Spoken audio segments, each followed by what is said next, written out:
Hi.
Hey, everybody.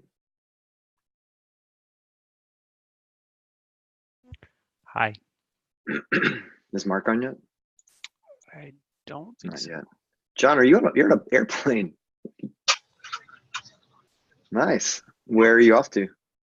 Go to Atlanta for a customer event that I'm facilitating. So we're still at the gate, so I'm going to talk as long as I can, and I'll listen quietly and type. Once we get airborne, I'll be back on Wi-Fi, so I can at least type along. Sounds good. Hey, Mark. Hey there. What's my background noise? Pretty bad. Is it bad? All right. Yeah, it's pretty bad. Sorry. Hang on, let me see something.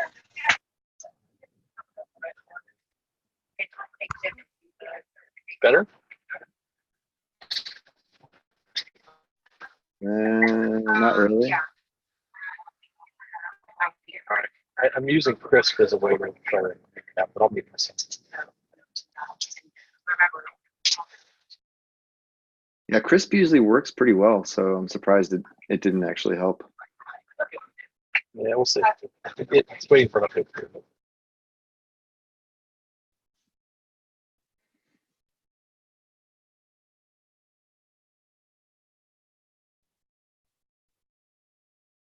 Mark, how's the Wi-Fi today? Oh, we can't hear you, Mark.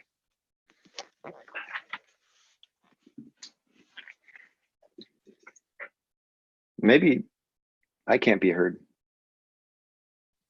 I can hear you fine. I hear you fine. Okay, all right.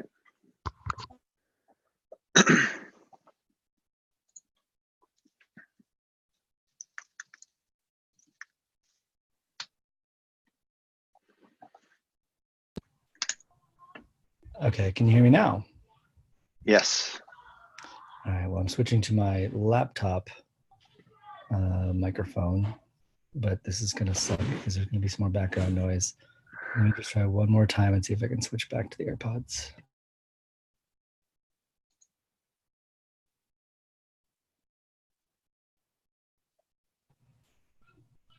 Okay, we'll stick with the laptop microphone. Sorry about that.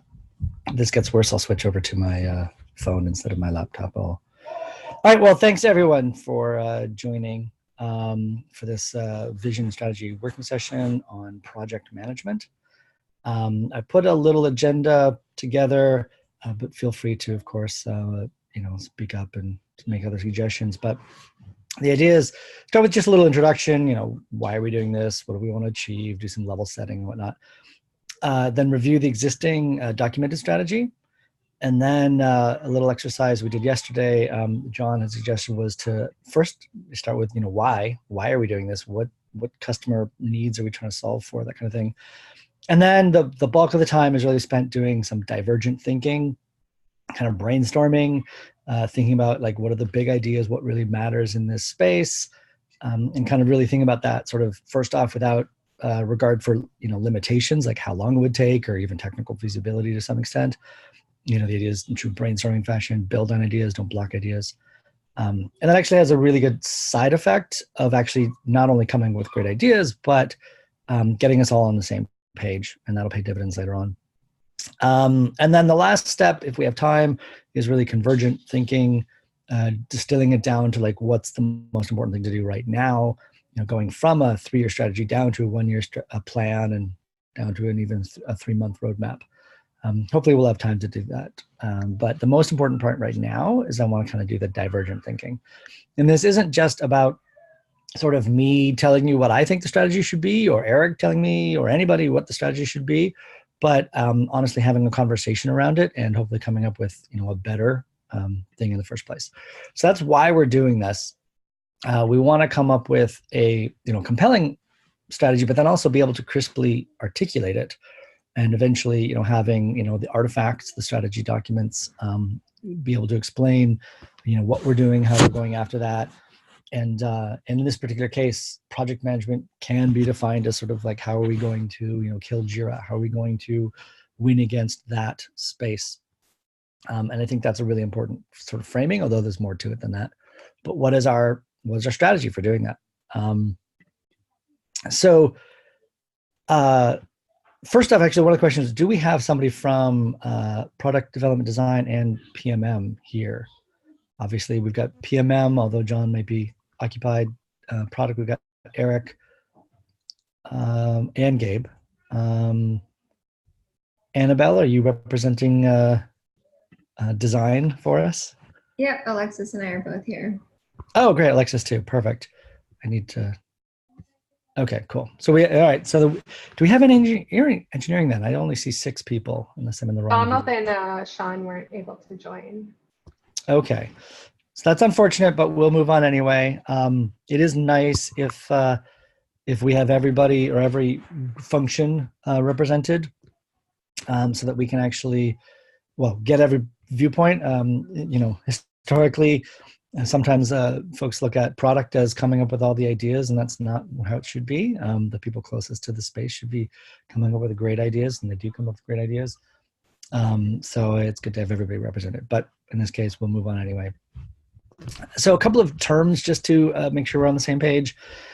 We've recently sort of aligned around these terms for plan, meaning a 1-year horizon, a strategy having a 3-year horizon, and vision having a 10-year horizon. It can be super confusing because strategy and vision and things like that can happen at any time frame, but that is just the terms we've used. So I'm going to try and be consistent on that. So when I talk about strategy, I really am thinking about things in terms of 3 years. And then just to upfront understand sort of like what are the the outcomes. Obviously we're going to update the strategy documents, but also are there other artifacts that we should be updating? Maybe certainly we can release this video. It's going to go to the YouTube Unfiltered. But are there other artifacts that we want to be producing? I don't know. Actually, at this point, Eric, maybe I'll ask you a question. Are there any other artifacts you want to get out of this? The only other artifact to be aware of is that we've got a 1-year plan that's due at the section level. So that's at the dev level. That is an artifact that would be a byproduct of the artifacts you've already mentioned. So nothing additional, as long as we can get when you say strategy documents, I'm assuming you mean category strategy page. Yes, right? That is a really good point, because that is what I meant, but you're absolutely right that we have category strategies, and then we have stage strategies and plans. And then we also have this new thing we're doing is at the section level. And I do fully expect that a lot of this will filter into the section level, but clearly there's more to the section and the stage for that matter than just project management. But I'm glad we're getting an opportunity to do this a little bit more bottoms up. So we focus on project management first. There are other categories, and in an ideal world, we'd have time to go through every category, but right now we're focusing on the 4 key ones. It says my internet is unstable. I'm going to turn off my video. Hopefully that will help slightly. The audio is good. Okay, well, that's good. Sometimes that part dies, and that's unfortunate. Okay, so the other thing I wanted to say, I didn't actually say on the last one, maybe this is obvious, but I'm going to make it explicit, is that we're doing a lot of sort of echo chamber conversation right now, right? We're thinking about what we already know. I would like to put forth that a really important part of this is that, like, after we write this all up, we then go validate with prospects and customers. And we don't just get stuck in our own thinking, that we actually, do make sure that whatever we come up with actually, resonates with our prospects. Obviously we're starting to do that on an individual feature basis, but I'd like to say do that at the whole strategy level as well. Cool. And then the other thing is I'm open to doing this multiple times. Like we only have an hour and a half here. We'll get to a certain amount of insight, but if you then want to iterate and do this again later, I'm open to that as well. Okay, so the next section here then, reviewing the existing documented strategy. I thought I had them open. It might take me a second to find them again. No, there they are. Okay. If anybody hasn't gone through them, that might be a good time to start reading, I guess. But really quickly, maybe, assuming Eric, you're the one who's going to want to do this, can you give the 3-minute maybe synopsis of what our stated thing is? Actually, and I guess I need to level set a little bit first. There are multiple categories involved here. And I want to try to hopefully clarify this a little bit. We have what we call product categories. And I'm going to use that adjective in front because it's kind of important. We've defined these categories as part of our product scope, part of the 10 stages, et cetera. But there's also industry categories. I mean, analysts define categories differently than us.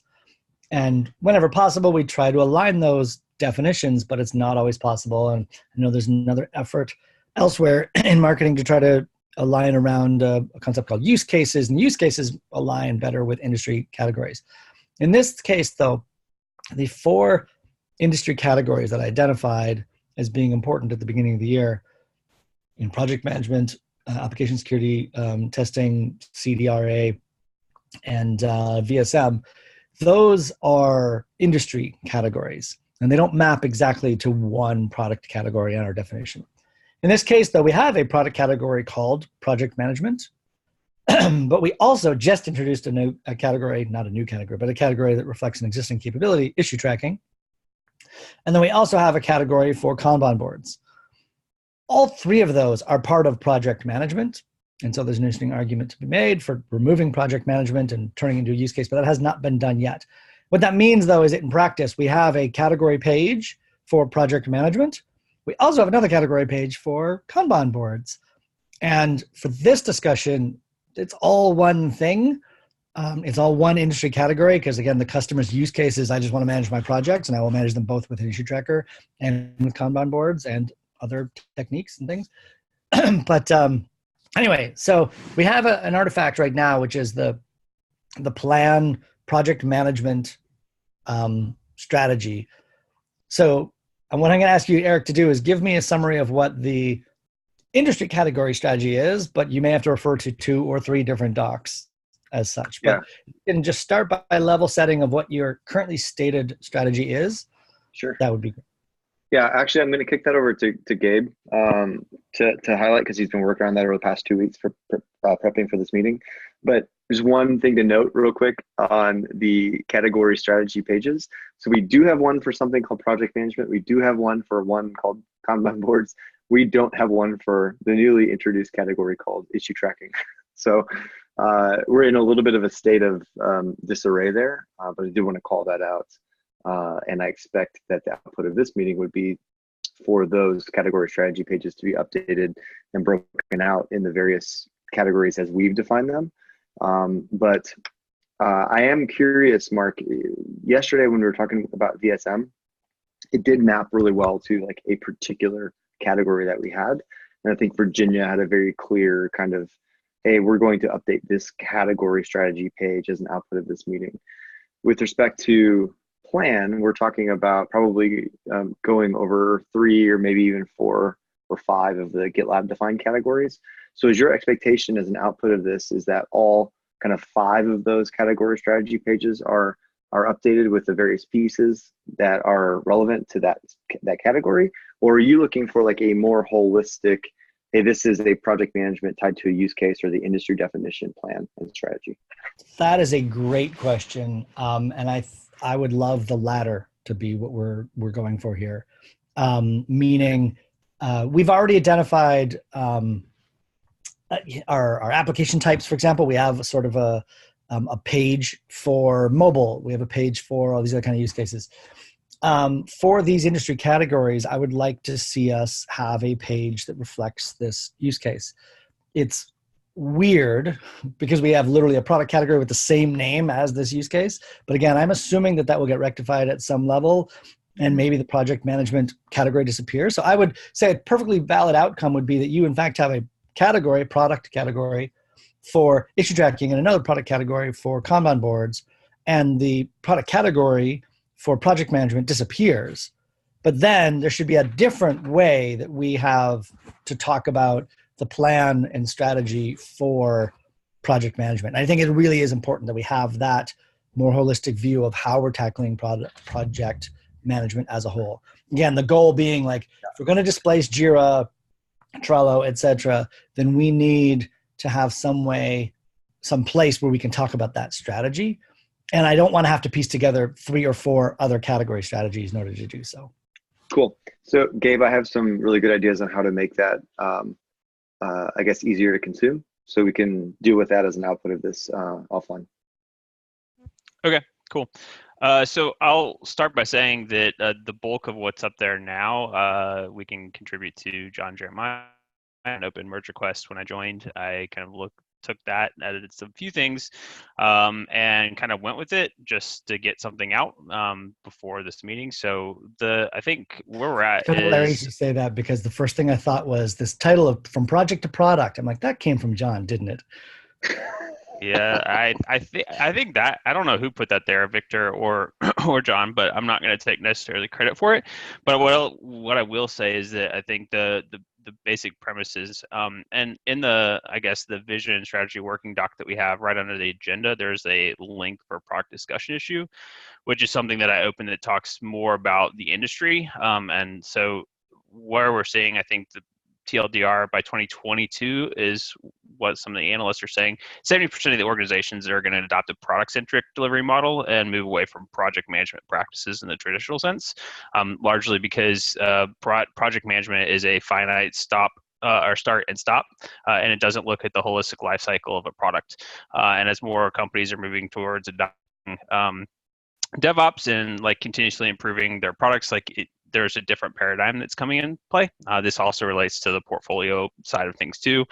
And I think that's where even by 2023, I would say our target use case for a lot of this is going to be product managers organizing their teams. 75% are going to rely on product management and road mapping tools for planning, communication with IT and business stakeholders.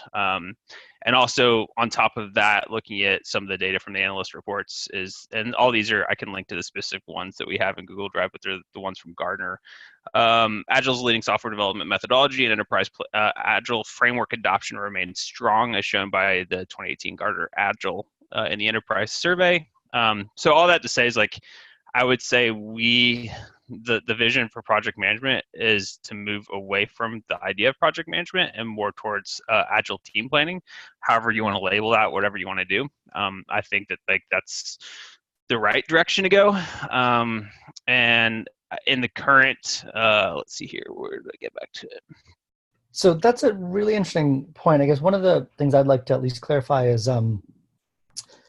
there's a bunch of tools currently in the project management space, and there are other tools in the product management space. I don't know exactly where you draw the line, but if you've got like a Gantt chart, that's definitely a project management thing. But then a roadmap that talks about product outcomes, and ranking, which of these things we should prioritize based on a RICE score, that's a product management thing.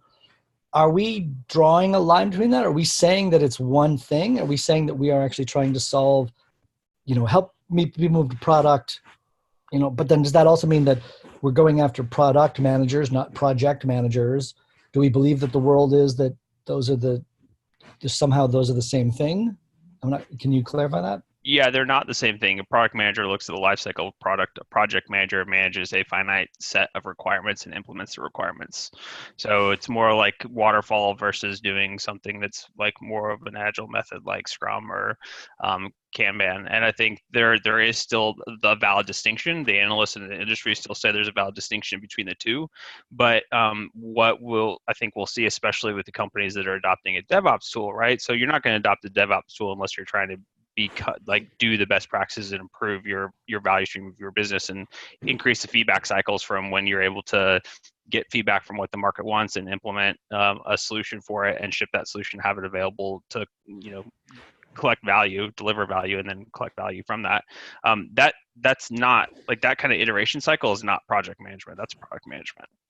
So I guess what I want to still understand though is the way you're phrasing it makes it sound like product replaces project, and I guess I would have some objections to that, because I see that in many organizations, project management is still a necessary and valuable thing.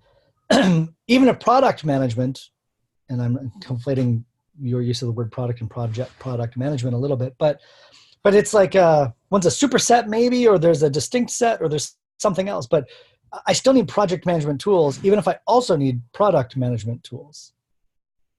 Sure, I think you can have both, but which would you want to optimize for?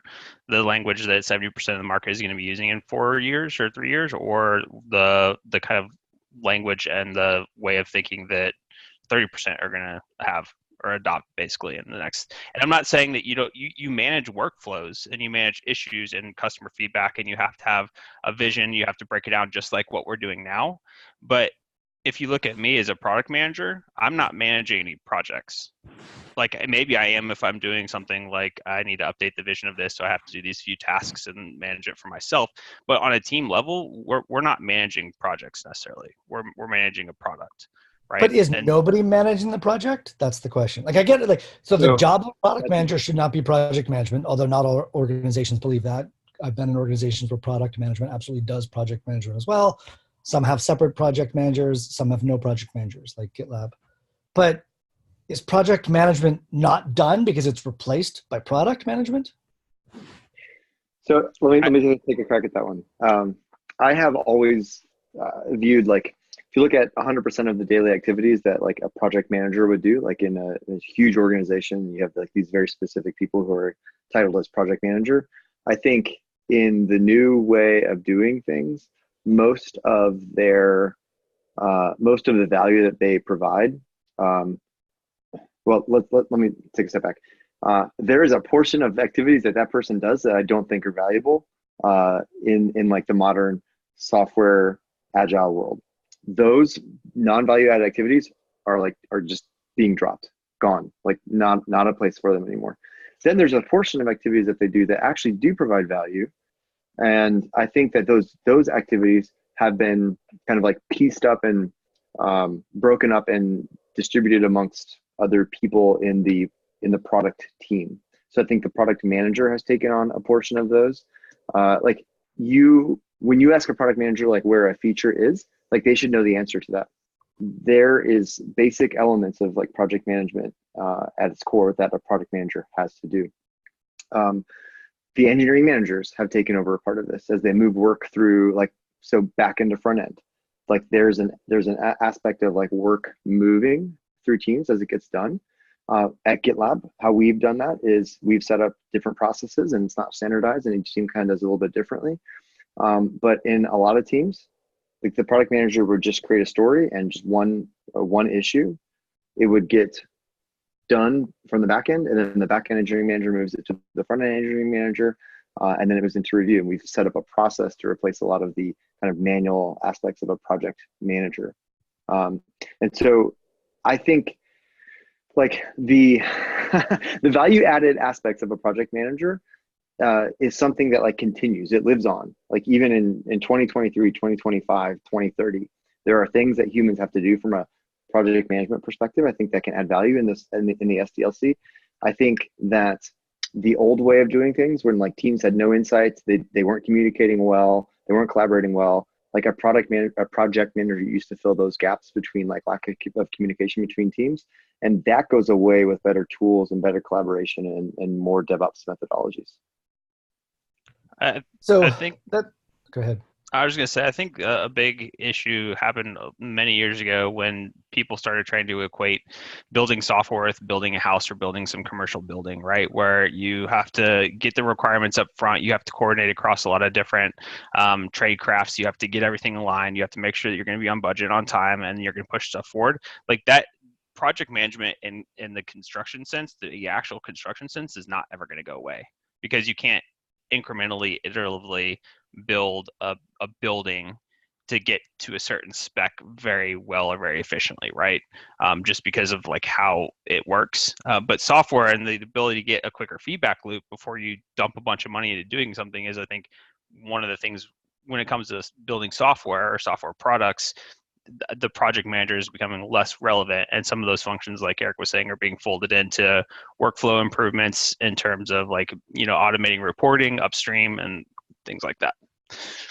So I'm just going to throw out sort of a gut reaction at this point. Similar kind of to our VSM conversation the other day.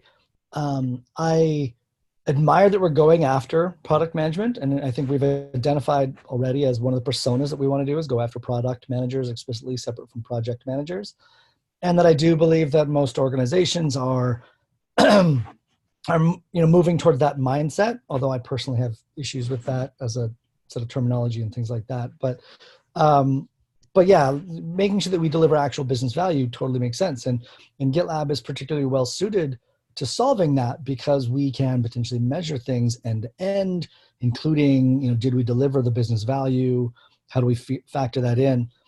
But again, similar to the VSM conversation yesterday, though, I would like to propose we decouple those things, though. That project management is a use case in and of itself it's an industry defined category. People have expectations about what it does. And I don't think at this point people expect their project management tool to do like that sort of end-to-end understanding, like, did we deliver business value on this? Like project management is about, did I deliver it on time, under budget? Did I allocate the right resources? All this kind of stuff. There's lots of questions that project management answers.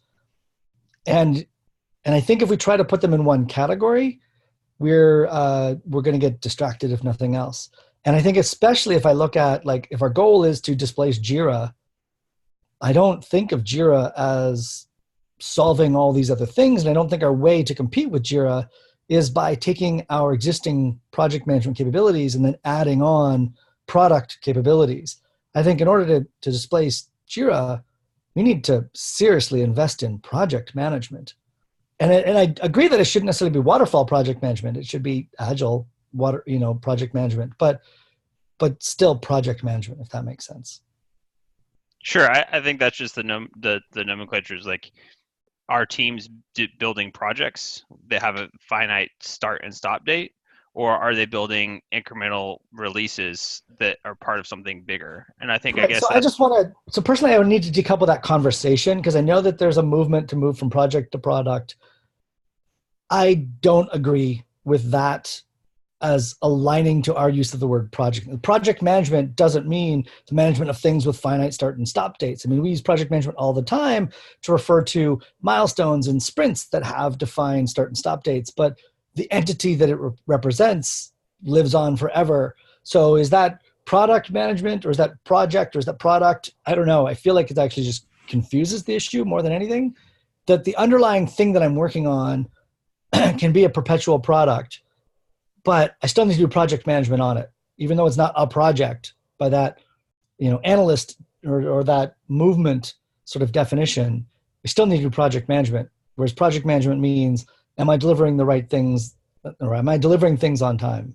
Yeah, I don't disagree. And I think that's where in the proposal for the issue that I listed, I suggested something like planning tools, agile team planning tools, or not, so you don't do the delineation between one or the other. But you do focus, like, you have to be able to, and I run into this problem too with our own product and managing the teams, is like, when can I set a lovable milestone based on what is in the roadmap, our historical velocity, and how we've been able to complete stuff each release? What does the scope look like for the future? And can I set a realistic expectation right now with the stakeholder? Like, Right, exactly.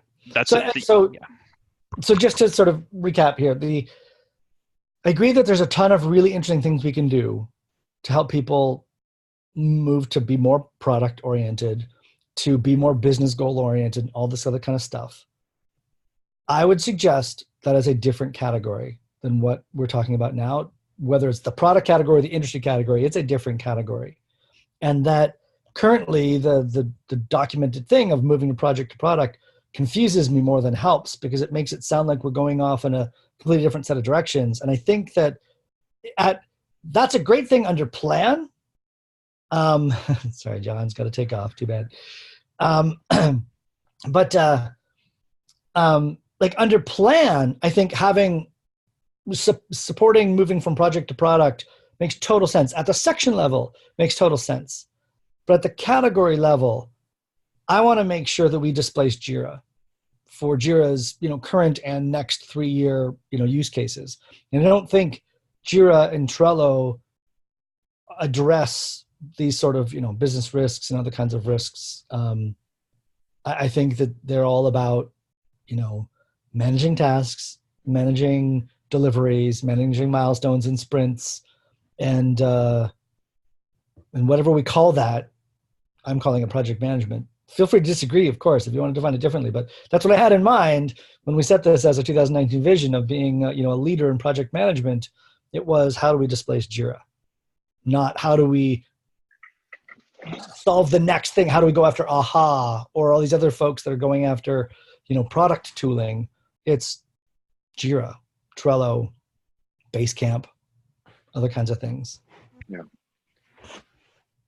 I think that makes a lot of sense, and I think that's going a step further. I want to collect more data, but I did look at the State of Agile survey from 2018. It's kind of like the State of DevOps survey that Puppet or whoever is doing, but this other one's done by Collab One, and they gather a bunch of data and they break down, what Agile methodologies are your companies using, and what are the things that they're doing.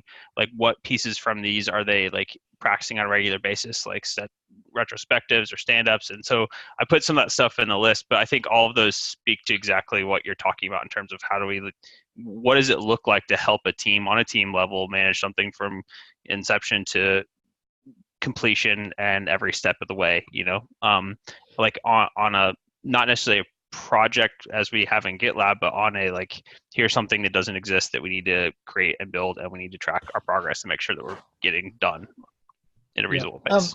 Just to add a little bit more context, a while ago I had a conversation with a different PM who's no longer here, but talking about the vision for how we're going to compete against Jira. And at the time it was presented as, well, a big answer for going after Jira is to work on portfolio management. And, because that's something they don't really have a strength in. We're going to make this other strength somewhere else. And that's a strategy, right? Is to pick on something that they don't have and make it stronger. But I personally really believe that's not the strategy we should be picking, at least not in the short term, that we need to make a product that's great for exactly what people are currently using Jira and to some extent Trello for today, and not go after like portfolio management. So what we're talking about here, this, from product, is going even further. And again, I do believe we need to do that. I think as a company, we should be able to offer that, and that'd be fantastic. But I want a more tactical, how are we going to compete with Jira? How are we going to actually in the next year have something where it displaces, when as a customer, I'm like, I need some project management tools. I'm going to be like, great, GitLab's the tool I'm going to use. And I don't currently see that as and I need, road mapping tools, and I need all these other things. No, I need to manage my tasks. I need to be able to estimate when they're going to get down. I need bird down charts. I need all these classic kind of things. But I'm open to like being convinced that other things are actually really critical, important. But what I hear over and over again is people. Nope, we lost you, Mark. Lost audio here. Let me kill my video and see if that helps. There we go. All right, sorry. But I hear over and over from customers that they want to replace Jira with a GitLab solution, but our product is nowhere near good enough. And I don't think we're going to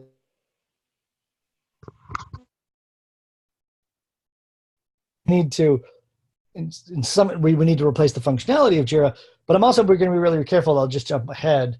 And I feel really, really strongly that we do not just sort of aim for parity on Jira. There's a huge, huge risk of making a product that is just as bad as Jira. And that's a horrible statement to say on a publicly recorded thing, but but saying like people don't want to use it, people want to get off of that. And if we just replace that same functionality, then people will want to get off of GitLab as well. I think one way to look at it would be like, what would Trello have been if it were optimized for software development? Trello was a great product to use. People loved using it. But then I know, at least in my case, there were times when I just couldn't get it to do exactly what I wanted because it was too simple. And I think, frankly, Atlassian's already doing a really great job at making a Trello-like experience for Jira Lite. I don't know what they call it anymore, but there's some mode where Jira goes into where it looks and acts like Trello, but it's for project management, for software, well, for potentially for software, but I guess for anything else too.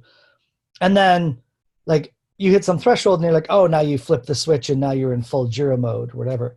And I feel like that's the product we should have made 2 years ago. We should have made this great, easy use experience based on Kanban boards or issue boards or whatever, but optimized for software development. And we gave Atlassian a couple of years to do it, and they eventually did it. So anyway, I don't want to just replace Jira. I don't want to get feature parity with Jira, and I certainly don't want to do that first. What I really do believe is that we, going back to your comments before, Gabe, of like, do we target the legacy waterfall developers or do we target like the modern agile developers? And I feel really strongly that we need to target the modern agile developers. And then when we have that, then say, okay, what do the rest of the people need? Doing waterfall, how can you get your job done? If you're doing something that's not Scrum or Kanban or any other kind of defined term, if you're doing something else, how do we let you be that flexible so you can get that done, but solving our primary target first in a great experience? I'm not sure if that's really coming through clearly, but hopefully that makes sense.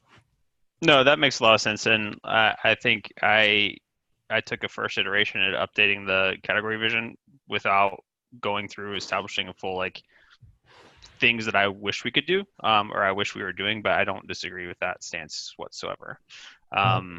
I think there's a couple things if I've been exploring this that don't make sense to me that I hope we can talk through as a team to understand like our product is designed this way that also makes it confusing to do what we want to do in this other way. And I guess maybe we'll get into that into like the divergent thinking, but I have a big flow diagram that I put together about, I think some of the core components that need to be there. Amongst them is the concept of a workflow, the concept of a Kanban, an official Kanban board, an official Scrum type board, which are just two different modes that you can look at an issue board from, and everything kind of working up the ladder in this standardized type way. Because that's my biggest issue from a project management standpoint in our own products is like every view I go to, I have to enter the filters that I want to filter down to see what I want to see, because stuff isn't organized by like issues are tied to projects. Projects are where the code lives. We have a different organizational structure that we're using as tags. And so like just figuring out how that works is not a great experience. And I think from what I've heard of Jira users and my own experience using Jira, it's overly complex and it's not clear how things necessarily align to one another, and it's just like clunky and it requires too much configuration. And I think I would like to see us still offer configuration, but make it like a second class citizen, if that makes sense. So I don't know when we start talking about like what we want to focus on, but I have something to share with you guys too whenever we get to that.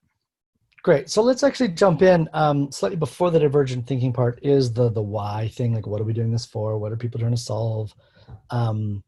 It's worth us just to at least get on the same page so we understand, because I think that we've already had a little bit of a sort of debate about, project versus product. And I think that's pretty critical to understand. But let me push it back to Gabe or Eric. Like, what would you say is like, why does this product category exist? And why do customers care about it? I can take a first stab. I think at a very fundamental level, when you have something that's big and abstract, like I'm going to create a product or a project or do this thing that has a specific outcome, the only way to tackle it is by breaking it down into smaller, less complex pieces that are easier to digest, that you can reason about, that you can have conversations about, to bring clarity around this thing that is this big amorphous blob, and kind of putting it into a structure that you understand and that a team can rally around and then collaborate on and then follow through. And I think that's why customers care about project management as a whole, or any sort of planning, is to take a vision and then make it tangible with a set of steps to get there, that then allow the team who's responsible for doing it to communicate externally to whoever is paying for it that this is how we're getting there. And it helps build trust and collaboration, communication, I mean, all of those things. But at the core level, I think that's why they care about it, is because it helps them do their job effectively and stay in alignment with the people that are paying for it. Yeah, that actually sounds like a pretty great synopsis. I think Yeah, I some agree. things that Nothing we to could add on there would be some things around data analytics and things like proving that you've actually, followed through or whatever, but then also looking for ways to optimize and do better next time and stuff like that. But it also ultimately is around, breaking down a project into smaller pieces, and then, understanding value around collaborating and delivering what you need to do. So that sounds like a great focus. Does anybody else have a contrary opinion first? I don't think it's contrary, but I'll also add there are certain dependencies, external dependencies, that any team who's managing a project is going to have to contend with.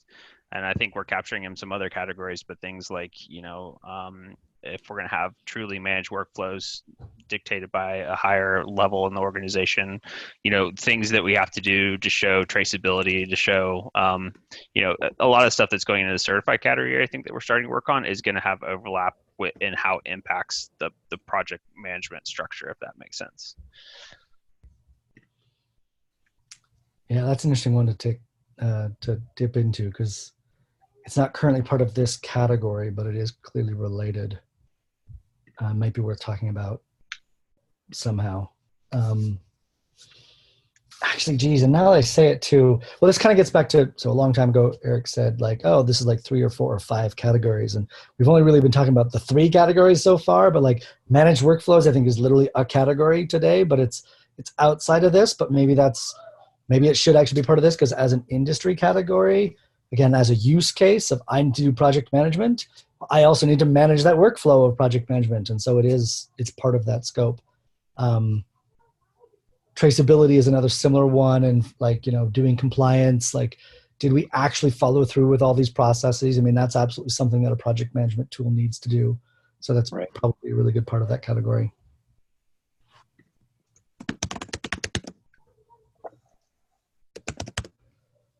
Anything else? I see Eric's typing stuff. I'm answering the next one just up ahead as you guys are riffing on the first part. Yeah, well, so it's, again, why do customers care is very similar. What problems are they trying to solve? So we've got written down so far, building software. Actually, did you write all 4 of these? Go ahead and speak. Yeah, I did. I just was starting to think, I think there's probably a lot more here. I think it's just in general, like, building stuff is really hard. That's a super high level problem, like a 1,000,000-foot view problem. And like, why is it hard? Because it requires coordination with a lot of groups. There's no visibility or little visibility into how work actually gets done. And so any sort of tool or project management software that can allow you to either visually or quickly identify the steps that are required for something to get built is really important. And then you just mentioned one, which I thought was really important, like compliance. So like a problem that we're trying to solve is like, we need to make sure that, or some of our customers are not sure if they're meeting the requirements, and those could be compliance, but those could also just be like general features that are supposed to be built. Like, did the widget that you're building come with all the doodads along the way? And so like having some place to track and document requirements, I think, is super, super important. And so that's an interesting one, because requirements management, like, is that part of project management? certainly a good argument for that, that a good project management tool will let me document, track, and ensure that, the customer requirements are being met. I'm not sure if the existing product space, like competitive space, Jira, Trello, etc., have answers to those things. I don't know if it's necessary, but from a use case perspective, it still might be things that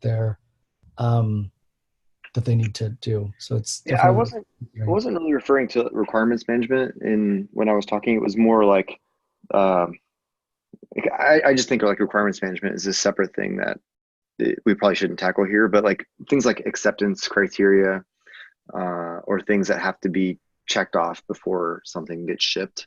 That would be something that I think would fall squarely into project management. And certainly from the managed workflows perspective, I think that that's part of it. Again, you've got a workflow that says I need to check these boxes before I can do X. Some of them can be automated, some of them can't be. How do you manage all that stuff? So borrowing then from the 5 whys kind of thing, like, okay, so why do customers care about this? Yeah, we want to break down into, projects in smaller pieces, but why do they want to do that? Like, what is it? Like, so you started to check that a little bit by saying, because doing this stuff is hard. I'm going to throw out that, like, ultimately, because, being able to deliver on what we say when we say it is sort of, a requirement for business success, right? Revenue, et cetera, are dependent on being able to deliver, on time, on budget, with, a certain number of resources or whatever. Of a certain of quality as well, frankly. So if you talk that triumvirate, I don't know if we need to go any further than that, but ultimately, like, I think in the VSM conversation, it was really valuable to get down to, like, VSM is all about efficiency, like, not necessarily effectiveness, because that might be more about, like, are we doing the right things? But just once we've decided what to do, we deliver it quickly. And I think this is a very similar kind of case where this is about efficiency.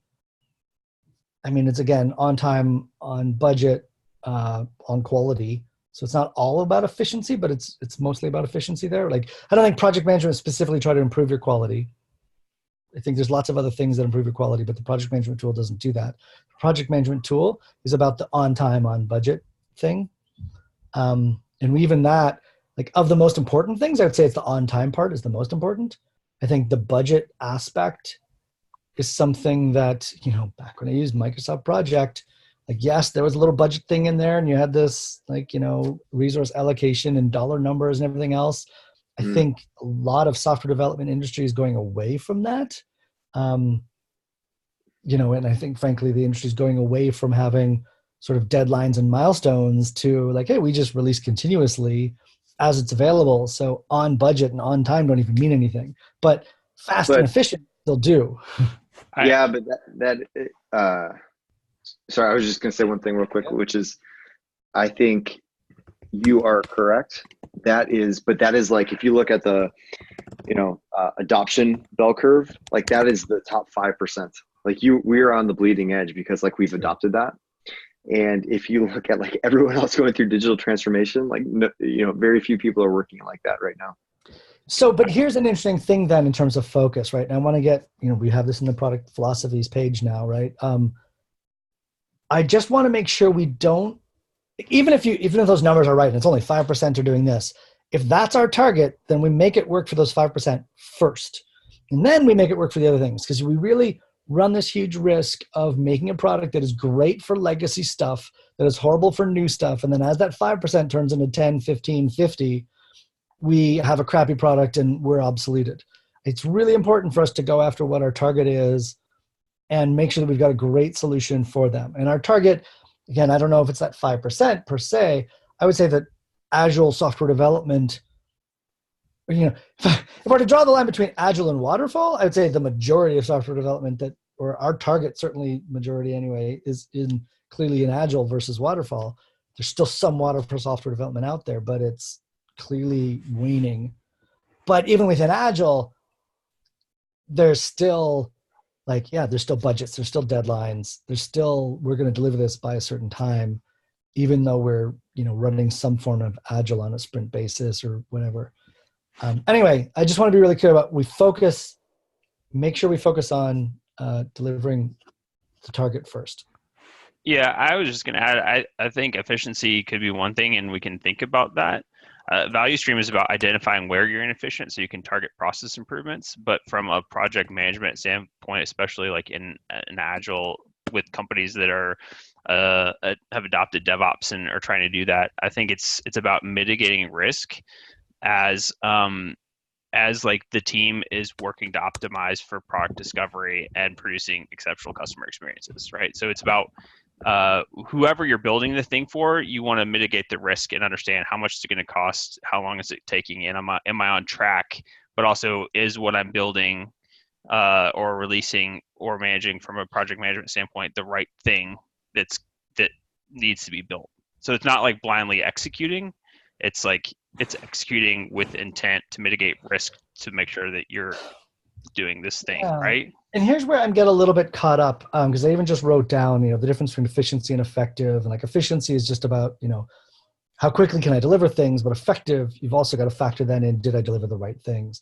And as a company, we clearly need to help people deliver the right things quickly. And it's funny too, because I'm even catching myself. I want to focus a little bit, and when we did this with the VSM, but sorry, just draw a parallel. When we introduced monitoring as a category 2 years ago, we, the first couple of releases worth were about sort of baseline monitoring capabilities, but really quickly it was, what's the unique part of monitoring that only we can do? And that's where it was like, oh, we can do monitoring, but we not just monitor in production, but like we could take that information and put it back into your merge request. And so like we could say like, oh, look, I've got this merge request on the review app. I can see how my memory usage increased. Or after deployment to production, I can see what, happened to memory usage or whatever. And I think that this is an interesting argument for like, we again, potentially are particularly well suited to this. It's like, yeah, project management may be primarily about efficiency, but let's make sure you're working on the right things because that's even more efficient if you can work on the right. And so how do we measure your, business outcomes? And we have all this other monitoring. We have Meltano as well, but we have these other things that sort of try to bring in business metrics into your system. Wouldn't it be awesome if there's some world where like that's built into your project management? And like I can imagine having an issue or an epic where I even state like what my success criteria looks like, and then have some automated system that just matches that and like maybe even literally blocks me from deploying, maybe not blocks, but warns me if I'm about to deploy to production a feature that hasn't yet been proven to actually be effective in meeting success criteria, or I deploy it to production anyway, and then I have feature flags and like we somehow automatically roll back and say, you know what, this didn't deliver success, rewind, work on something else instead. Like those would be really interesting things to work on. And I think it's really important for GitLab to include that kind of stuff. So now I'm torn between the core of project management as the industry defines it doesn't include that stuff. But GitLab could, and we could do a better product. But having said that, I think we can't start with that stuff. Maybe it's not we can't start, but we just also have to do great at project management. We can't have a crappy project management tool that somehow like, oh, we've got this great things that if you somehow actually made it work, then we'd be able to make sure that you're working on the right things because nobody's going to get there. We've got to make this other thing work really well too. And I think that's what we're actually seeing with monitoring, frankly, is that 2 years ago, or however long it was ago, we introduced this awesome capability to put monitoring into your merge request, but it's still not used because people just aren't using monitoring because there's just so much base level capability that we need to build up on before that category is mature and the product is mature enough to make use of. So I don't know where that lands us. Maybe we can debate it more, but I think it's important to track both of those things. I think it is important to track going beyond just project management and going beyond what the industry definition is and making a better project management tool. But I think my gut reaction right now is I do want to make sure we have a really solid understanding of how to just make a great project management tool first.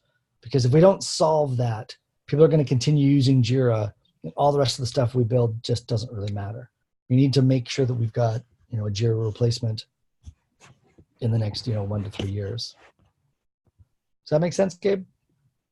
Yeah, and I think what you just described is going from project management to product management, because all the stuff after, like, am I releasing things on time to is it effective? That's like in my mind what I look at as it is product management.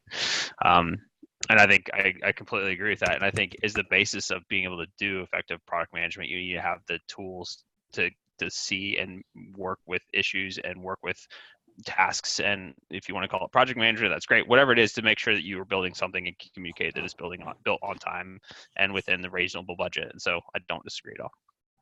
All right. I don't know who wrote this comment, but there's something about efficiency, and efficiency should be solved out of VSM, unless you're referring to efficiency of using project management software. My commentary there is I still think of efficiency as different. VSM to me is about sort of measuring and then improving your overall efficiency, and things like that, of which project management is a part of. It's part of the drill down, I guess. But there's still a big part of project management, which is surfacing simply, when am I delivering things, looking at a burn down chart and saying, how, following the current rate of projection, when am I going to get this stuff done? And while VSM might be really valuable to then figure out, like, well, what parts should I tweak to actually make this better next time I do it? Still, project management is about delivering efficiently. Maybe it's a subtle difference. So I wrote that a little bit to unpack there.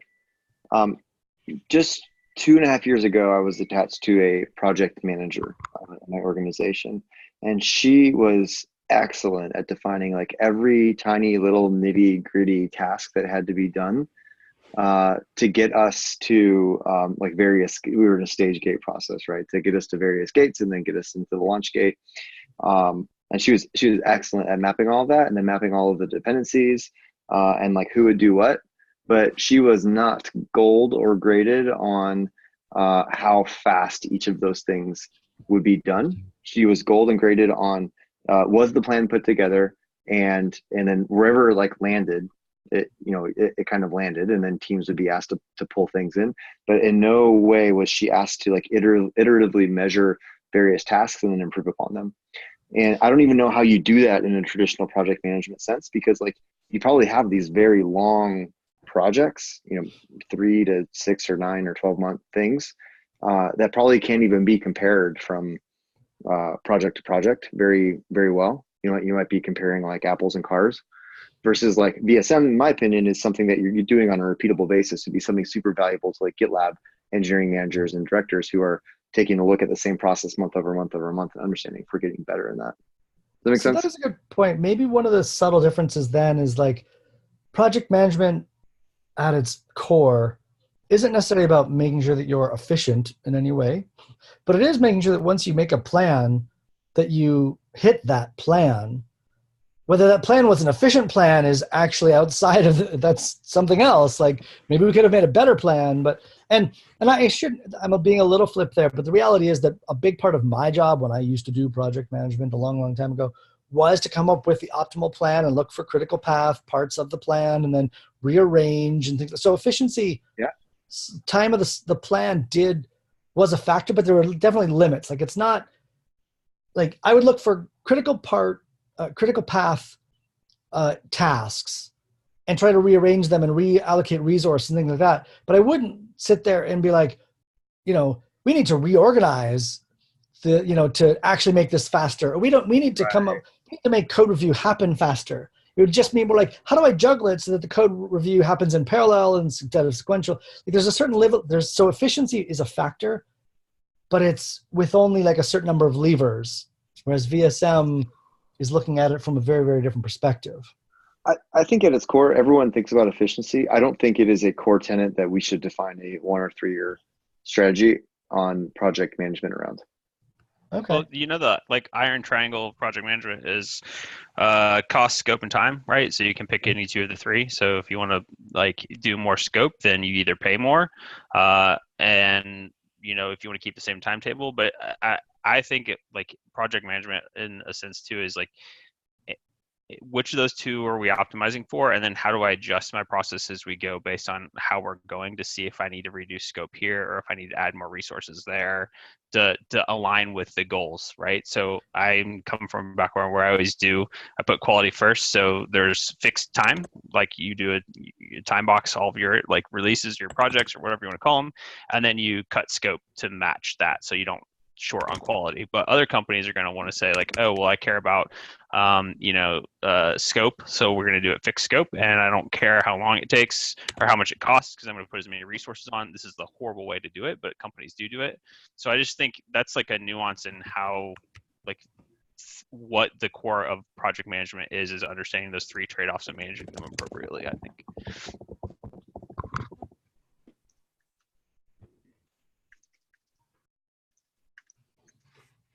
I just threw down a comment based on what you just said there.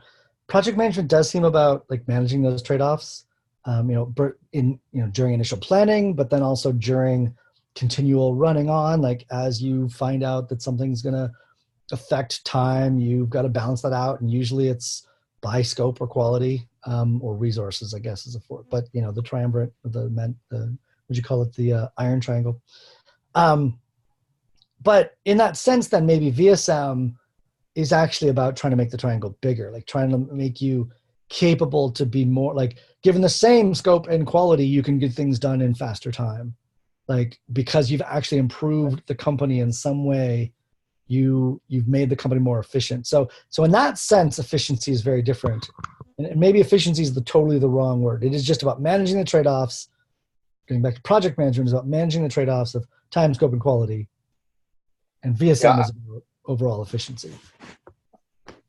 That's what I would say. But of course, willing to be challenged and proven wrong or even go in a different direction.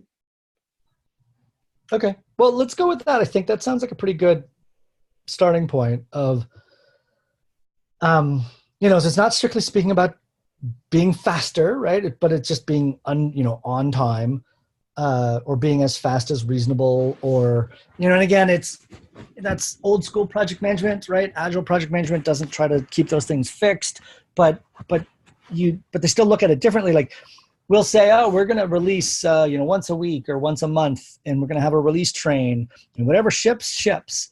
And so you've fixed one of these things, but then the scope and quality are still variables. Or you might say then, well, our quality bar is the same, and so then just scope is the variable always. And so as a project manager in that world, the only variable I can play with is scope, but I still want to try and get as much scope in as I can, given a certain time frame. And then when you get to continuous delivery, it looks harder to measure that way because there's no concept of on time, because it's just ship whenever but then maybe it's the opposite. You're saying, well, I've got a defined scope and it ships whenever it ships. Either way, it's still always about project management is about managing those three things some way or another. I do think that one thing there, like the ships whenever it ships paradigm is something that like GitLab is okay with. I actually don't think that a lot of other organizations are okay with that paradigm yet.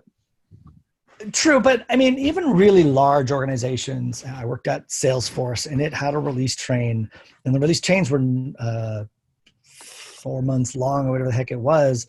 But it was definitely like, if one of the key things that Mark Benioff cared about were not going to get released, like you would certainly know it. And it's not just, oh, it ships or it doesn't.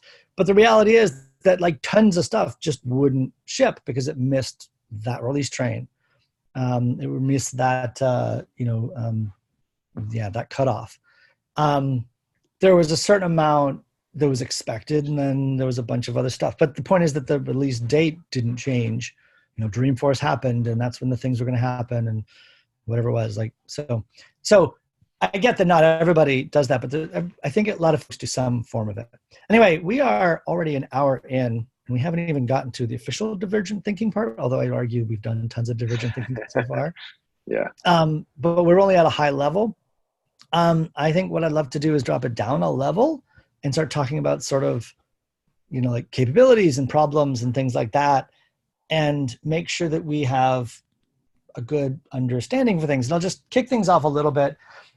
riffing on my comments before about like, yeah, we want to displace Jira, but I would like to put forth as a proposal that we do it first up by going after agile modern developers, but then also going after sort of like what would Trello be like if it were optimized for software development.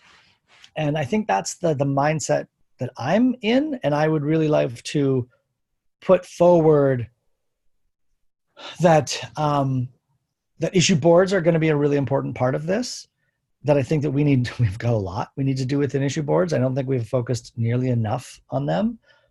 And I'm just going to go off on a tangent for a moment. I feel like we really missed an opportunity to do amazing things with issue boards. We've had them now for maybe even 3 years. I don't know how long it's been. I think the idea came out at least 3 years ago. But we haven't actually invested in them as if it's going to be like a really, really critical part of our product and part of DevOps. And I think it is. So there's just a whole bunch of little workflow things we need to do there, but I think there's a bunch of stuff we need to invest in issue boards. And I think that's the area that I personally would love to see us focus on first is, make it a legit replacement for Trello, make it a good replacement that I would actually, choose to use. Like even as an internal employee, I still don't choose to use issue boards very often. And there are simple little things. I call them little, but they're actually probably frankly hard to implement. But like whenever I click on an issue, I either just, I see the little summary in the side, but I don't see the description. I don't see the conversation, and that's a critical part of an issue. And so in order to see that, I need to open up a new tab to go look at the issue. Or if I don't open up a new tab, worse actually is I click on it and then that replaces my page, and then the pages take a long time to load. So frankly, going back to load the issue board is just an untenable experience. Whereas, using Trello was a joy to just really click through and do. So those are the kinds of things. That's a very my topic, tactical thing. But from a strategy perspective, I would love to see us go after, again, Trello, but then make it really work for software development. Does that resonate with anybody? Me, like I said, I've been here for a month, and one of the first things that I started railing about was the fact that I had 40 tabs open to work on putting a plan together because of the way that we force people to jump from context to context. So I think that resonates with me, and the issue boards are like definitely top of mind. I think it's not necessarily so much of I guess it is a strategy, but as a engineering architecture, I guess roadblock for why we don't do that, because we server-side render all of our HTML and CSS in Vue, and because of that, it makes doing real-time stuff more difficult. And on top of that, we haven't started using WebSockets at all. So there's a bunch of stuff in flight for that, but that's one of the things that I would like to prioritize early on. Whether you're working in an Epic, whether you're working in an issue board, not having to leave your current context to work on issues. Yeah, great. So I tried to write it up as and I think this is more like a 1-year thing, not a 3-year strategy per se, but I think tactically what we need to be doing here is winning against Jira by making project management as if Trello were targeted to software development. I don't think, and explicitly, I do not want to, I should say exactly what I'm going to say there. Don't go after feature parity of Jira, because that'll just recreate the mess that Jira is. And then also don't go after, new areas where Jira isn't. And I think that's where, we had a previously stated policy of going after, it's a blanket statement. We don't go after feature parity at all in general. We go after what users really need, but more specifically, we go after what users need with the idea of focusing on our target segments and focusing on modern first and all that kind of stuff. So I think our philosophies align there, but I want to be really clear. But going after where Jira isn't is like, yeah, portfolio management and product management and stuff like that. I don't think that's the way that that's a 3-year plan. Maybe I should say, 1-year plan proposal. In 3 years, the 3-year vision, maybe then it's okay to go after, product, versus project. And, well, I don't know what else necessarily, the portfolio management, all the other compliance and all that kind of stuff. I think that's actually really important for the 3-year plan. I think to talk about how we're going to make an amazing thing, because we aren't just stopping at project management, but we are making product management, and it's integrated together. It might be a different category, but it's going to be integrated with that. And how we, really can we can measure your business value. And we've got VSM. I mean, the fact that we've got this single application for the entire DevOps platform, that's crucial and should somehow factor into our 3-year plan. But I just feel like we've still got enough in our 1-year plan to just stop the bleeding, so to speak, of Jira and Trello. Yeah. Well, Jira is the only one we meet competitively. Hey, since we're in the divergent thinking section still, let's talk about some things that I think are actually we will actually have divergent thinking on. So workflows is one of those. As you just mentioned, don't go after feature parity of Jira. I kind of, in general, I agree with you, Mark, but I do think it is a blanket statement, because I don't think that all Jira features are bad. We have heard many times that if people could just create a workflow and have that treated as a first-class citizen, that they would come over and adopt GitLab instead of Jira. We have, earlier in the year, we went through this. We said we don't need to do it. I think we need to reevaluate on if this is something we should actually do. I think it's an important project management construct. I'm not saying we need to implement it exactly how Jira is implemented, but I do think we need to solve for the pain points that workflows solve for, which is ensuring the consistency that work always flows in the same path. Right. So this is a great thing to dig into, and I want to talk about it from the philosophical perspective, because this is crucial to how we attack that. Because there's a fundamental need that people have, and we should identify what that fundamental need is. They have an expectation, though, of how it's solved, and we should be really careful about solving it that same way just because that's what their expectation is. So the expectation, that's a really interesting thing to discuss. And it's something I was actually talking to Shane Bouchard about in my last one-on-one with him, where he was like, hey, we spend a lot of time kind of redesigning or re-implementing the wheel when we could just go grab an industry standard and ship things a lot quicker. So we should probably talk about this a little bit.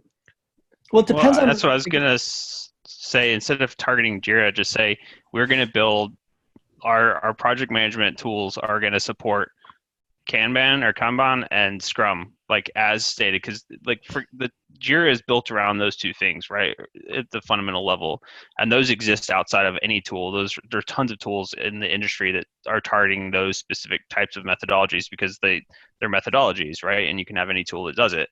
And if we're targeting teams that practice Agile planning, and we know that 53% of them practice Scrum, and the next highest category is Kanban, let's focus on those top two, and then we can not benchmark against Jira, but we can know that we're solving the same problems that a company would want.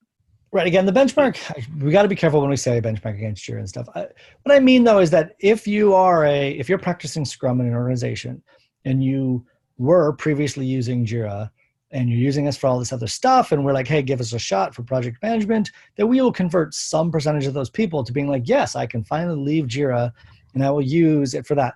But if you're whatever, you're doing waterfall or you're doing something else and it's not our target, we don't have to capture all of Jira's market, but we do certainly want to capture it within our target. And we want to capture it within that target first. And to lean on what you're just saying there, Scrum and Kanban, totally on board with that. Safe, however, we actually have a ton of customers doing Safe. I have some pretty strong opinions about that Safe is wrong. Safe is not a good thing to be doing, but it is an interesting intermediary. It might be better than whatever you were doing before, but it's not Agile. They've hijacked the term, so it makes you feel like you're Agile, but there's some pretty emotional conversations about there from various. Marty Kagan actually did one recently about Safe is just, it's not Agile. It's not at all. It makes you feel like you're sort of doing Agile, but you're just basically doing waterfall development again. And It's possible that some of those organizations aren't. Maybe some of them are using SAFe, but they're actually still being agile. But it is proven that there's a bunch of organizations that are not, in fact, doing modern development, but they're doing SAFe, and they're feeling like they're doing modern development, but they're not. So I want to be really careful on is, although we do want to support people doing SAFe, we have customers in our customer advisory board doing SAFe. We want to support it. But I'm really worried about supporting it first if we don't support something else like Agile first. Let's make our project management work beautiful for Agile, Scrum, Kanban, and then see, okay, now what delta's left. But if today we said, well, our biggest customers are using SAFe, let's make SAFe work, I think that would be really, it would have horrible consequences that we can't even foresee what they are right now. And so you won't know what the consequences are, but 2 years later, we'll be like, oh my God, that was a horrible mistake. Because we went down a path where we made something work beautifully for SAFe, and it didn't work for Kanban, it didn't work for whatever. So I don't know if that's contradictory to what you said. I don't think it actually it is. What you said was going after Kanban and Scrum. But I think that's a great example of like, yes, let's go after Kanban and Scrum. Let's make it work for that. And for those customers that are doing whatever we want to call modern software development, but even more explicitly, let's say Scrum, let's make it work for Scrum. Yeah, I think Scrum is like, if you look at the SAFe diagram, it's the lowest construct of like what we're talking about on the, or scaled Agile or SAFe or whatever. This is like the lowest construct that whatever is on top of it, like everything's going to eventually flow down into some sort of issue or epic that a team is going to implement on an issue board, right? With other issues. And so I think that's why focusing on that smallest primitive and not over like the other things that you just mentioned are kind of where you get into the portfolio management side of stuff, which is not this. Right. And SAFe, John made a really good comment there about how we really do need to be able to support SAFe for those who want it, regardless of philosophy. And I don't disagree. We absolutely need to be able to support SAFe. We have customers that we care about that we want them to work with SAFe. I'm just saying support them second, not first, because we have to make sure that we support it in the modern Agile way, because even the folks that are doing SAFe are most of the time doing it because they actually want to progress towards this modern thing. And so let's support the modern things that they're aspirational. So we can eventually, like when their aspirations, assuming they ever do, evolve out of SAFe to something else, we're still there for them and not, oh, now we need to look for a different tool because great, your tool is good for SAFe, but it's not good for, this next step.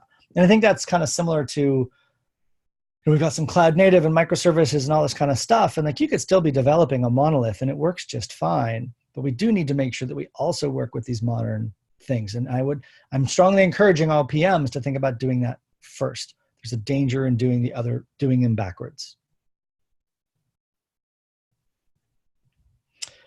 Well, we only have a few more minutes left in our scheduled time. I'm trying to think of what the best way to make use of that time is. I have a proposal. Oh, go ahead.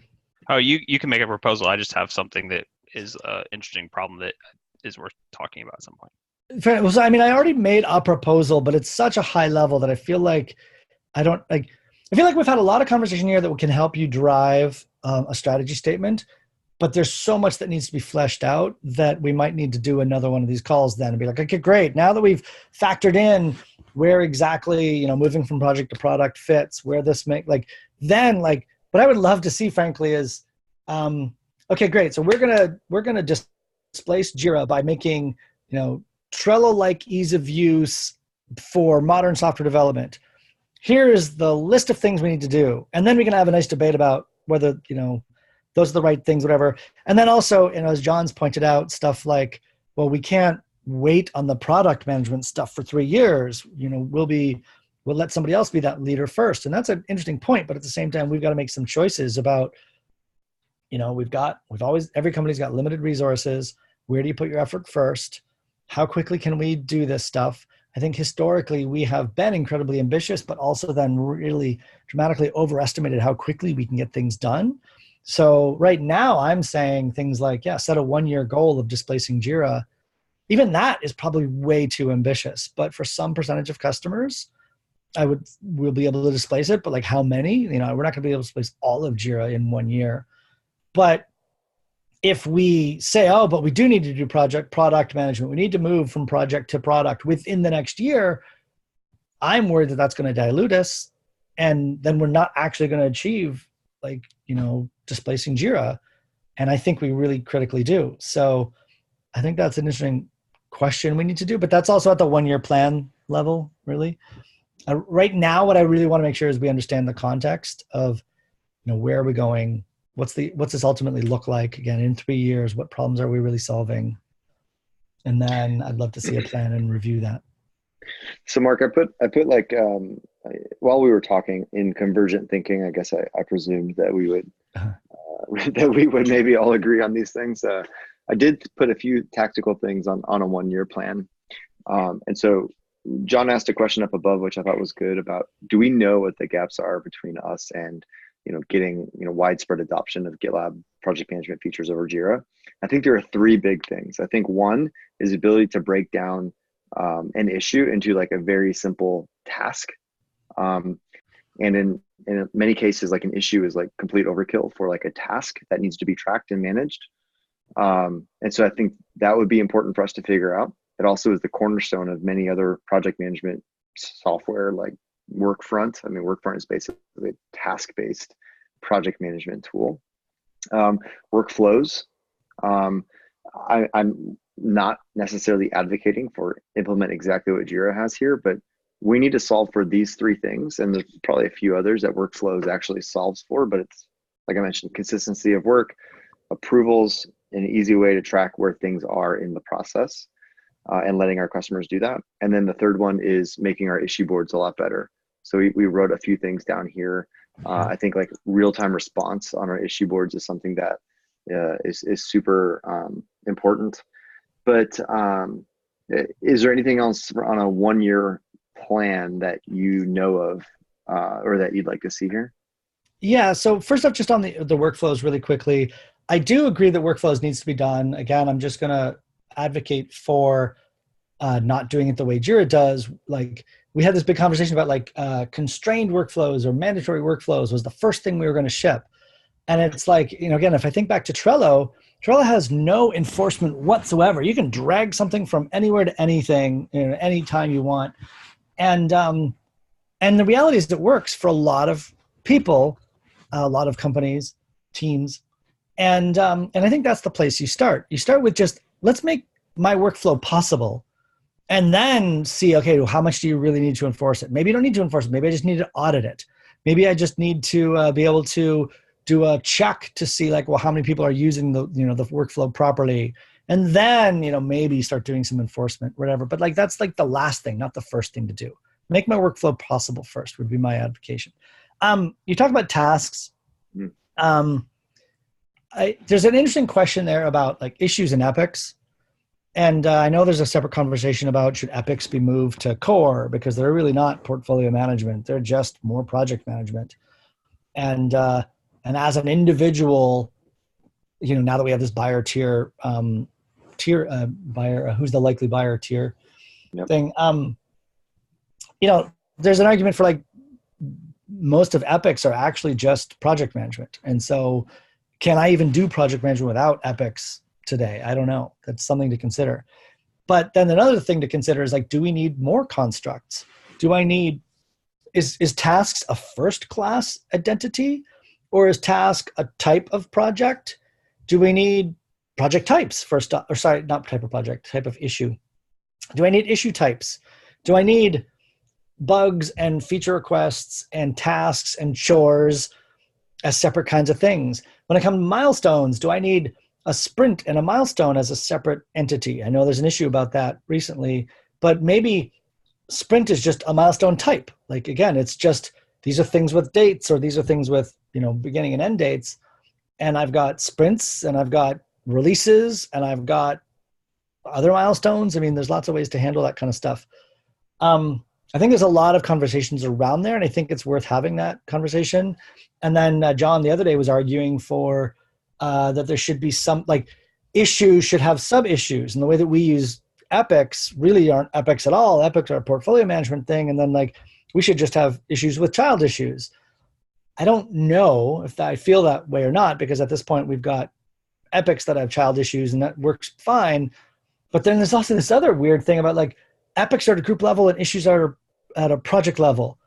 And like people want issue boards at a project level, and people want epics, sorry, at a group level, and epics at a issue level or project level. Like, have we sort of made it too artificially constrained? Like, should we just have, and this is part of my argument a long, long time ago, should we just have issues at the group level and at the issue level, sorry, project level and group level?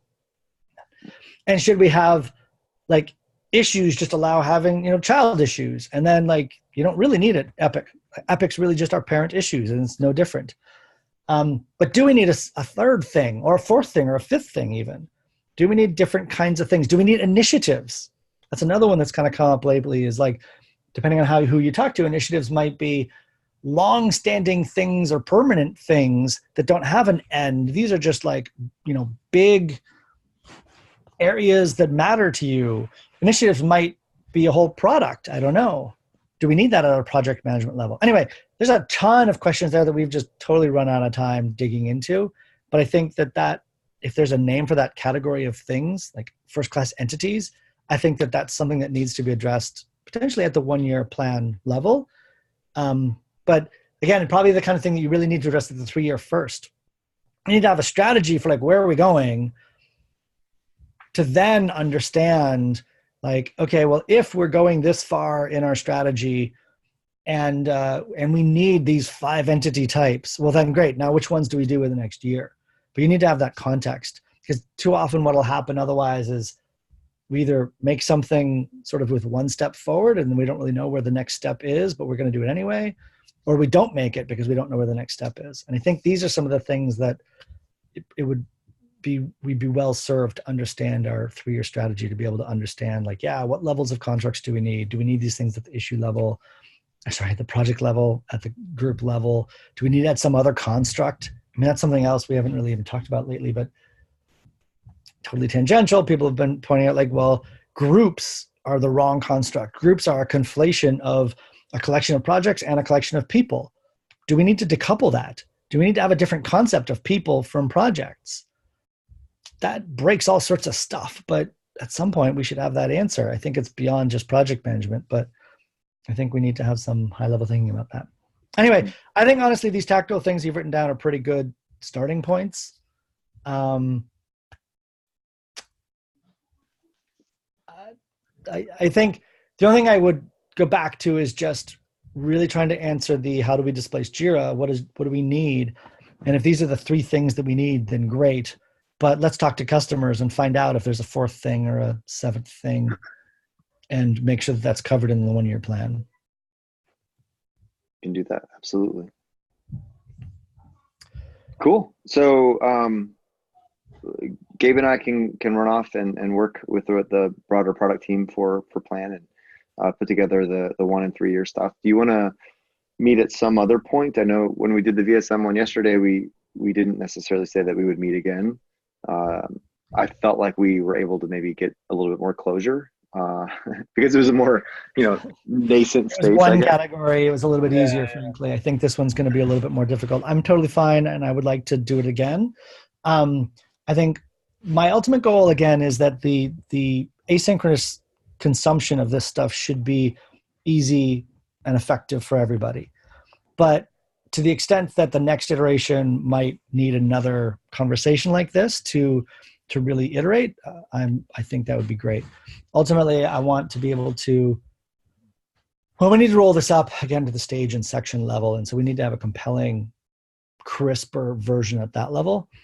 But I think at any given time, I would love for Sid or any customer to be able to look at this and be like, what's your plan for project management? How are you going to make me not need Jira anymore? And we should have a well-documented thing that explains that perfectly, all in written words. And maybe you've also got a video, but one of the things about people's psychology, right? Different people prefer videos. Some people prefer reading. I think either one needs to stand alone. So even if you include video, it shouldn't be a replacement for written content. So I would love to see the written content stand alone. But I'm totally happy to iterate one more time on this after you've got some more written content. Cool. All right. Well, Awesome. Well, thank you very much, everyone. And then if you have any other feedback on this process, let me know. We're going to do this a couple more times. So maybe we can do this better next time. Maybe we could have cut something out and we would have gotten farther along. I don't know. But just please do give me your feedback. see you, everyone. Bye. Thanks. Ciao.